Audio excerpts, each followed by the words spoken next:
The biggest car launch of 2021 is upon us, the new Perodua D55L SUV. Now, this has been an open secret for a very long time now that Perodua will be launching a new compact B-segment SUV based on the Daihatsu Rocky and of course the Toyota Raze. Now, finally, it has been confirmed and we have the preliminary details. I'll just list it out first. A 1-litre turbo engine, CVT, all-new DNGA platform, ASA 3.0 with AEB as standard across the range, adaptive cruise control, lane keep assist, and level 2 semi-autonomous driving, all in a Perodua. Price from 62,000 to 73,000 ringgit. Got your attention yet? Let's take a closer look.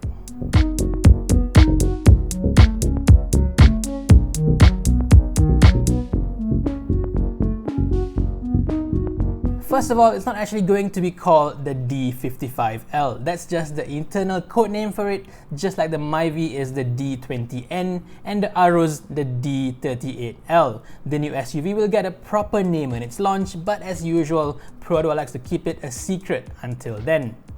There's plenty of rumors saying it's going to be called the Perodua Ativa. That's Ativa ATIVA, a play on the word active. That's unconfirmed for now, but if true, what do you think of that name? Me, I don't think it really matters because we'll all get used to the name anyway. Those of you old enough will remember a time when the word Myvi was really weird, alien even. But now, hey, it's a household name. Having said that, I personally think that it would be really cool if Perodua pulls a surprise and calls it the Kembara again. I think if they do that, I might just have to buy one for myself because 20 years ago, the Kembara was my very first car, so I think it'll be nice to have it again as a new car. Anyway, let's talk about the car itself. Again, open secret, it is based on the Daihatsu Rocky. Perodua even flew our own senior editor Danny Tan to Japan to see its debut at the 2019 Tokyo Motor Show.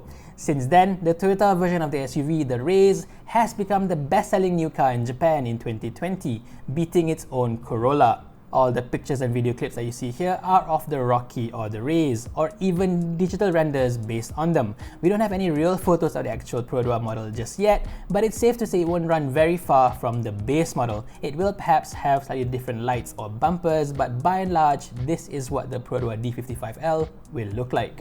The interior might not be exactly the same as the Daihatsu because remember, Perodua completely redesigned the Toyota Rush's dashboard for its own Aruz. Me, I hope they don't change too much because the Rocky dashboard looks really nice.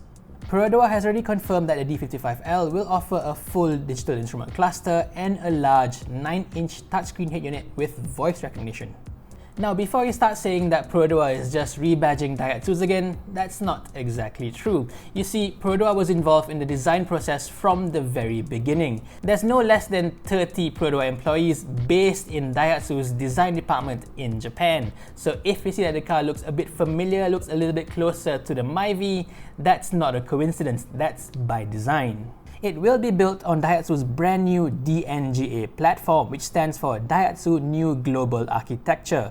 It's basically Daihatsu's version of Toyota's famed DNGA platform, and it really is all new. No carryover parts here, guys, and it's a proper global model that's actually sold in Japan as well. Recent Perodua models like the Aruz, though shared with Toyota, is only on sale in emerging markets like Malaysia and Indonesia, so this is a big change. Size-wise, it's actually very close to the Myvi, so you can say that this is basically the Myvi SUV. The D55L, or at least the Rocky, is only 100mm longer and wider than the Myvi, and in fact, the hatchback is actually slightly wider than the SUV by 40mm. The wheelbase is also very similar, the Rocky longer by just 25mm. Now, the Proton X50 is quite a fair bit bigger than this D55L, despite both being technically B-segment SUVs. The engine is slightly bigger as well, 1.5 versus 1 litre, but we'll get into this whole Perodua D55L versus Proton X50 in a much more detail in a different video. What is deeply in favor of the D55L is pricing, because Perodua has confirmed that it will start from just 62,500, for the base variant, going up to 73,400 for the top spec model. So even the most expensive D55L is 6,000 ringgit less than the cheapest X50, and that's before you even look at the specs. The main highlights are obviously the advanced safety specs. The usual 6 airbags, electronic stability control is standard of course, but that's already better than the base X50's lame 4 airbag count. Beyond that, the ASA or Advanced Safety Assist is now standard across the range too. So that's AEB, Autonomous Emergency Braking, on all variants, even the cheapest version. With the X50, you have to spend over 100,000 ringgit to get AEB. Now this is how it should be. Safety for all, no compromises. Perodua, thank you. Well done. Perodua also says that the updated ASA for the D55L is now even more advanced than what's fitted to its older models. The AEB operating speeds is now wider and it can detect motorcycles for the very first time now. Now that's super important in Malaysia. The top spec D55L AV version will get extra features too, like lane keep assist, blind spot monitor, rear cross traffic alert, and adaptive cruise control. Yes, you heard that right, adaptive cruise control, a feature that was reserved only for high-end luxury cars no more than 5 years ago.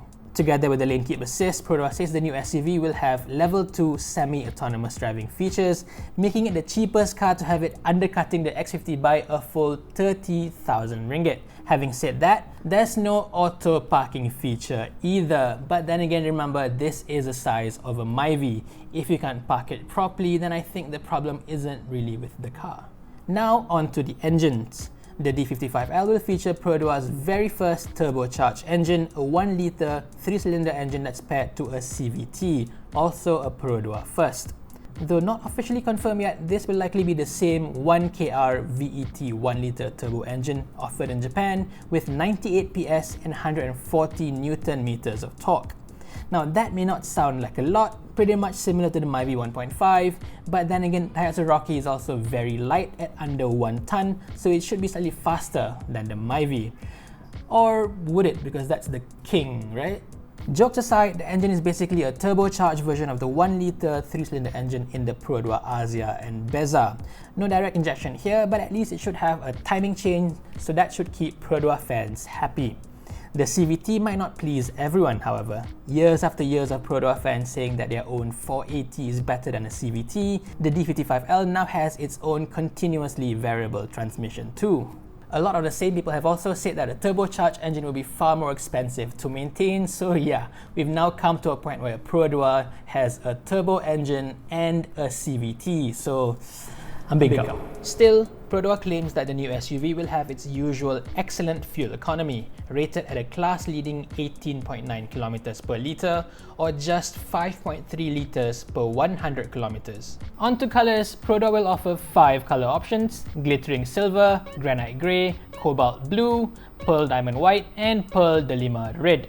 That's Delima as in BM for pomegranate, which I think is a very cool Malaysian name. You can also have the white and red options with a trendy black roof on the top spec AV model.